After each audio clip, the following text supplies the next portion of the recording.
Tremendous cute, tremendous cute, tremendous cute. Who's your favorite Pitmaster's favorite Pitmaster? Yeah.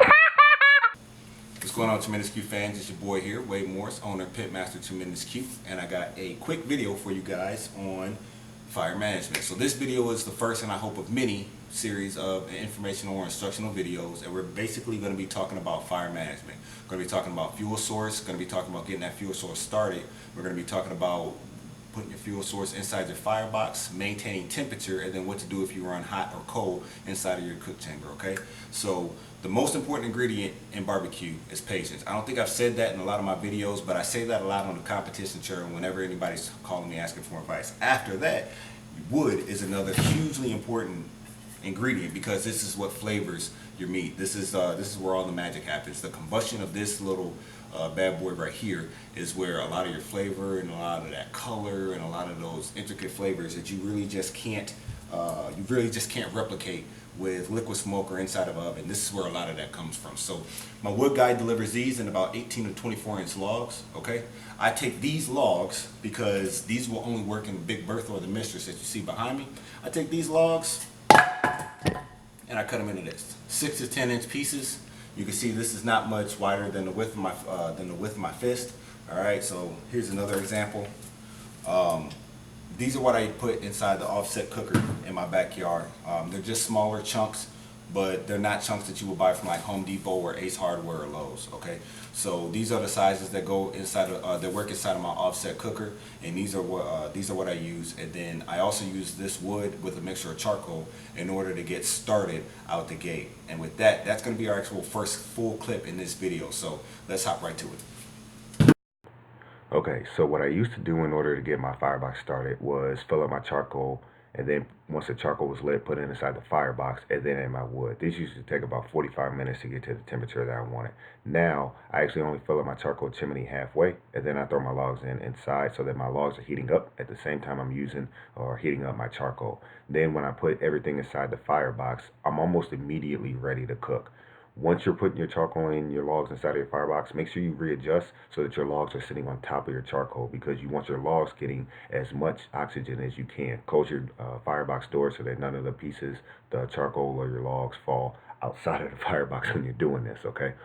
Your logs on top because you want those getting as much oxygen as possible.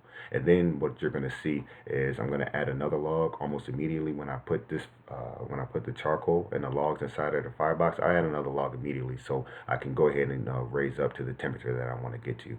As you can see, I got a clean firebox. There's no ash underneath my grates. That's where your air is going to be coming in, and that's where you're going to be getting a lot of that combustion, okay?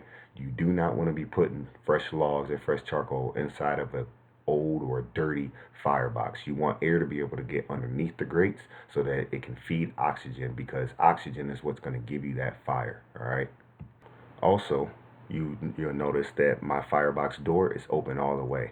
I don't just use the damper on my door. This thing works okay, but it doesn't allow enough oxygen to my firebox in order to maintain a small fire or inside of my box. All right, if I close that door, what I found is that I get more smoke and a lot more smoldering. So I'll open this firebox door, even though that's not really what the instruction manual that came with this thing recommends. Here you'll notice that I am warming up my wood. I always warm up my wood before I put it inside of the firebox, because there's even for fully seasoned wood, there's a small amount of water, like 10 to 15%, and you want to make sure you get rid of that water before you put the log inside the firebox. That way, when you put it in, when you put it inside of your firebox, you'll get immediate combustion. Okay, so I got a nice bed of coals here, and I'm gonna go ahead and take that wood that's been warming up on top of my firebox. You can see that it's got the small little burn marks, and as soon as you put it inside the firebox, it combusts within 4 to 5 seconds. Okay, now what I'll do is I'm also going to take a piece of wood that's been sitting on the ground, and you're going to notice this thing takes, even after about 20 to 25 seconds, it's going to start to smolder. It's not going to combust, it's going to start to smolder. And smoldering is actually the smoke that we do not want. That's that billowing, that gray, that thick white smoke. That's the smoke that we do not want, okay? So warming up your wood on the top of your firebox helps avoid that. All right, so a couple of things to remember before we move on to the next part. Make sure you're putting your charcoal and wood inside of a clean firebox. All right, make sure that there is no ash underneath the grate so you can allow air to get through. Make sure that when you put wood in, you put the wood on top of the charcoal, and then always warm up your wood on the top of your firebox. All right. So after a couple of seconds, you can see that the wood that was sitting on the ground that was cold, it didn't actually immediately combust. It started to smolder. All right. So next we're going to look at, hey, what do you want to actually keep inside of your firebox? Well, that is coals, my friends. All right. Coals are what's going to help maintain your temperature. So your fire is what's going to give you that nice blue smoke that you want, and the coals as well. But the coals are what's going to help maintain your temperature. When you're putting your wood in, when you're putting your meat in your cook chamber and you have to crack it open, it's not the fire that helps maintain the temperature. It's these really, really, really hot coals. Okay. So here's the last part of the video. What to do if you run a little bit hot or a little bit cold. All right, so if you're running a little bit cold, all you got to do is add another log, add another stick, add another chunk to your firebox, and that'll help raise the temperature. And when you make sure that you warm it up, then it's going to immediately combust, and you'll be able to correct that temperature a lot quicker. If you're running hot, like I was running here, what you want to do is you can lift your lid all the way up. Now, I try to kill two birds with one stone. So if I remember lifting my lid, if I'm ever looking, I'm actually going to try and spritz, or if I have to wrap my meat, I will intentionally raise the temperature so that when I'm opening my lid, once I close it again, I'm getting back down to the temperature that I want to go to. All right, that's opening your lid all the way up. That's a full burp is what I call it.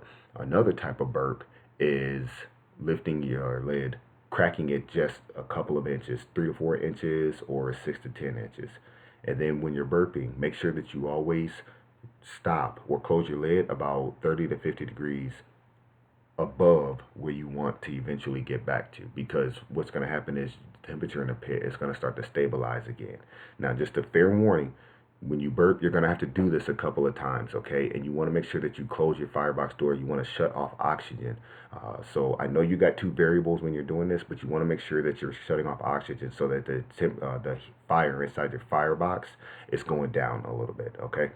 So here is an example of just a small burp. I got the cook chamber open just 3 to 4 inches. I'm standing there and I'm holding it. In this particular instance, I'm probably not spritzing or anything like that. I'm just going to stand there for a couple of seconds, and if from a far-out angle, you can see the mouth of the pit. It looks like it's opening up a little bit to literally burp, let a little bit of that heat out. So a few inches, you determine based on how hot you're running, how high or how large of an open you need on that burp, and just make sure that you stop a little bit above where you eventually want to go to. Okay, so that's pretty much it as far as fire management goes. Those are a lot of the tips and the tricks that I've learned, and that's how I manage my fire. All right, thank you guys for watching. I really appreciate it. I had a lot of fun making this video. It was the first in what I call a informational series, and I'm hoping I captured everything. I'm sure I'm left a little bit out. So if you guys have comments or suggestions, please be sure to leave them in the comment section below. Don't forget to thumbs up. All right, hit the subscribe button, and we'll see you guys on the next video here on Tremendous Q's cooking channel. All right, shut up and smoke, and we'll see you guys later.